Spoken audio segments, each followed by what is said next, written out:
All right, so the first song I'm going to show you is a song I use a lot. If you've never really played chords before, if you have, you're probably going to find this quite easy. But if you haven't, this is a great one to start off with. And what we do is we're going to learn how to play Horse with No Name by America. And basically all we're going to do here is we're going to take this E minor chord right there. And then what we're going to do is we're going to do what I call a split chord. Now, we don't really need to worry about the name of this chord because we're not really going to ever play this chord again. But what you're going to do is you're going to take these fingers, you're going to act like you're doing the splits, okay? And this middle finger is going to go up a string, and this ring finger is going to go down a string. You see that? So I'm taking this chord, and I'm splitting it apart. And then I'm coming back together and splitting them apart.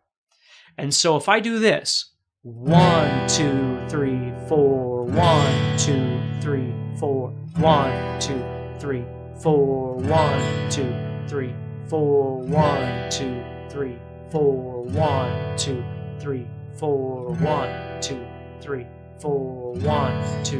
And I just get used to moving back and forth like that. And you'll notice when I first start learning how to play a song, let's say this is the first song you've ever learned how to play. Okay, whether it is or isn't, let's just think about it that way.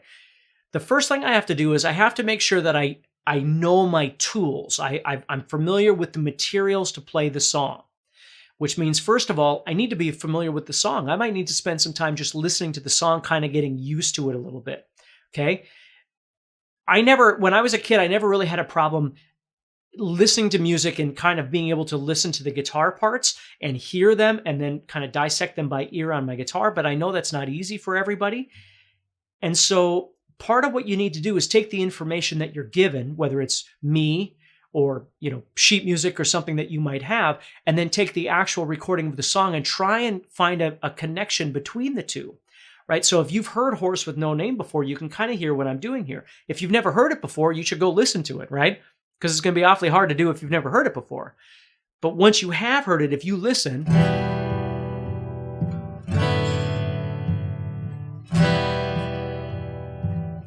now what's nice about only strumming once per measure, 1, 2, 3, 4, 1, 2, 3, 4. This song is in what we call 4/4 time, which means there's 4 quarter notes. We're counting to 4. 1, 2, 3, 4. 1, 2, 3, 4. And you'll notice all I'm doing is strumming on the first one each time. So I'm strumming E minor. On the first one, I'm strumming 1, 2, 3, 4, 1, 2. And what's nice about doing that is it's technically giving me 3 beats to get to the next chord.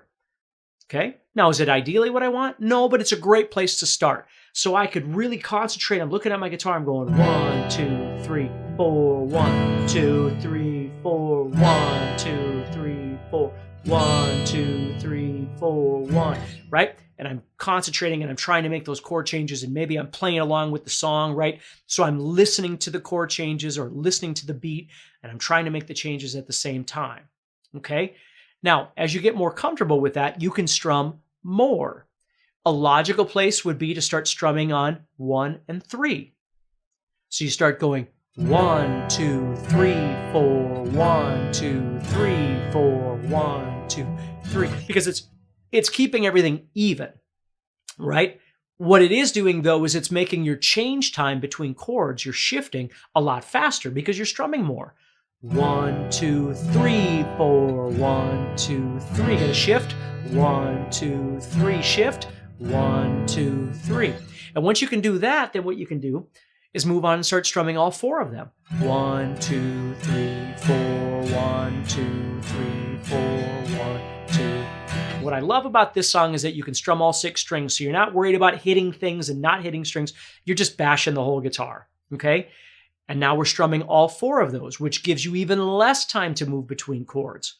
So again, if you try and do this and you go, wow, that's too hard, instead of saying, I suck, I can't do this, what you do is figure out why. Why can't you do it? Do you need more work with bouncing? Right? Do you need more work with those chords? Do you need to listen to the song a little bit more because you're completely disconnected from what the song kind of sounds like? Or you're not able to feel it, right? Because some people say, well, I can't play and listen at the same time. Well, there's an art in that as well. That takes time too. So don't feel bad. It's just you got to spend time listening And then you spend time practicing. Then you spend time listening. And that's the beauty of this, is we get to listen to music. That's part of the job, right? Is actually listening to the music we're going to play. And we try and make a visual connection. I'll drive in my car and I'll have a song on and I can see the song in my head while I'm driving and still not get in an accident. Okay? I can visualize it in my head. I do it all the time. So I'm visualizing the song as I'm listening to the song.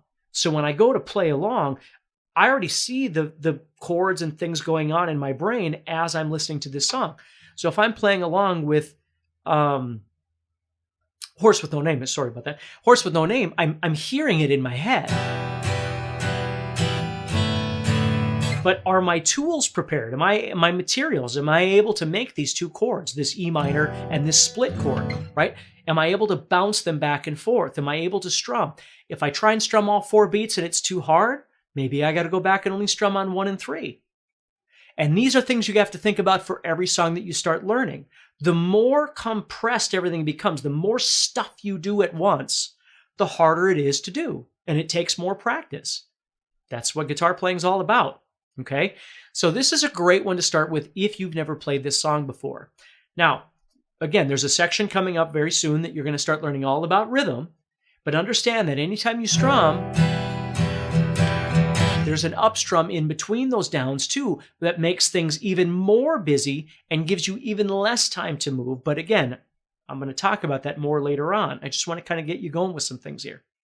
Hey, Steve Stine here, and it's been awesome showing you how to play more songs these past few days.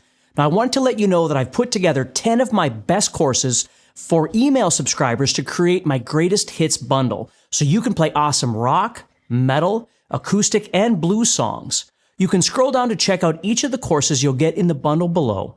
Here's what I need you to know though. This page goes live on Tuesday, May 3rd at 6 a.m. Pacific, and the bundle will start out at $19.95, which is over 95% off, and it's going to go up 25 cents per order. That means the first 500 or so members are guaranteed huge savings on the bundle. Plus, there's 3 fast action bonuses that you'll definitely want to check out. So make sure you bookmark the link near this video, mark your calendar, and set an alarm because the earlier you grab your copy, the more you're going to save. So see you next Tuesday at 6 a.m. Pacific.